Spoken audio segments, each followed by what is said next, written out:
Anyuola moro mawuok e kaunti mar Trans Nzoia koro dhi nyime gi dwaro duoko e wi tho mar rawera moro margi mane rik olorne e od ang'ech e Kitale to wito ngimane e wi mano mawachore ni ne remo koto e dende. Nonro e ringre rawerano mong'ere kaka Samson Ouma kara kamano wacho ni tho mare ne obiro tok yudo hinyruok e goke, lenda wang'e, lwete kaachiel gi tiendene. Ouma ma jigni 36 ne omaki tarik 7 mar dweni tok ka nojuke kod njaga kendo tere nyaka e doho.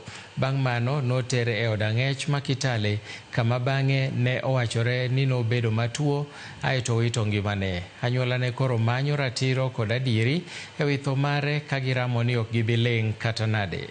I checked for the external examination, yeah?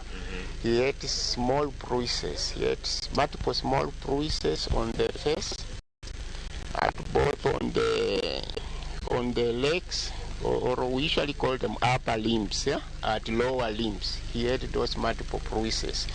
Those bruises were just superficial. Kijana akakuja akaniambia